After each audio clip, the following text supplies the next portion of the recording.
You want me to put that on my todger? Harry's wife. Is she distancing herself? With the list compiling, oddly enough, a list of signs that the marriage of the Sussexes is on the rocks, and Dan Wooten wondering why Harry's wife isn't telling him that he's behaving like a fool, another query arises about whether Harry's wife is distancing herself from embarrassing Prince Harry. It would seem that so many people are seeing the same activity going on. Benice and Emmanuel, in something called Soap Spoiler, writes, when the going gets tough, does she pack her bags and get out of there? That's what a lot of fans and critics alike can't help but wonder, as there's a new report that suggests Harry's wife might be distancing herself from her embarrassing husband, Prince Harry. Is there trouble brewing for the Duke and Duchess of Sussex over at their Monty Shitshow mansion? Maybe. There have been lots of reports suggesting Harry and Harry's wife might be on the brink of a divorce. That's because they've been dealing with one PR disaster after another. They've been called a laughingstock after their critics derailed their car chase story in New York City. A lot of people believe that there's no way they could have been chased by the paparazzi, seeing how everyone is always stuck in traffic in the Big Apple. It's been embarrassing for the Sussexes, to say the least. If that weren't enough, Harry is also losing his court case with the British tabloids. I'm not sure how you can necessarily suggest that he's losing, given that the evidence is still being given and the case is ongoing. Of course, his evidence was not particularly compelling, and that might mean that he's not able to prove it, but to say that he's actually losing it, well, that's a bit of a stretch. Nevertheless, the article continues by explaining, and the backlash that he's gotten for throwing his family under the bus in his tell-all book, Spare, has been pretty ugly too. This has all been a huge cause for concern for Harry's wife. These are, of course, concerns for Harry's wife, because since Harry is an extension of her, when things are going well, she claims credit for those achievements, the victories, the triumphs. When problems are being caused, if they've been caused solely by Harry, she distances herself from him, so she's not affected by that threat to control. Or if it's a joint issue, for instance, the ridiculous car chase, she can put the blame on Harry and step away from it. She has no hesitation in taking such steps, because after all, he is in the sustained devaluation, which is something that the person who is the intimate partner primary source always, I repeat, always experiences when they're ensnared by a narcissist. You can never avoid it.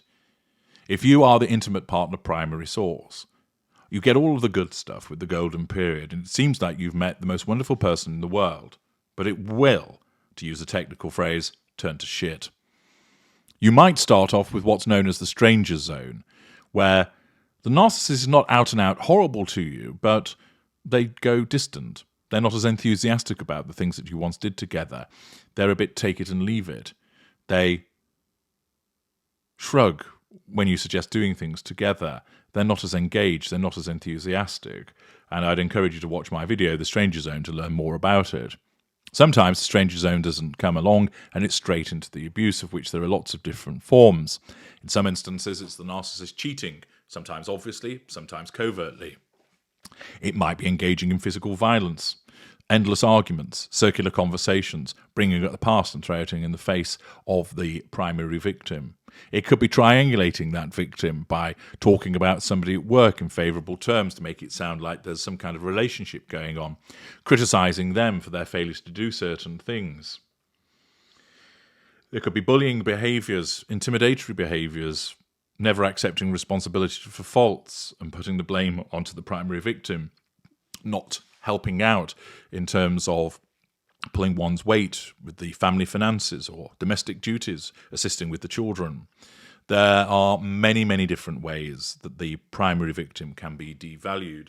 And Harry is in the grip of that sustained devaluation. He has been for a couple of years at least.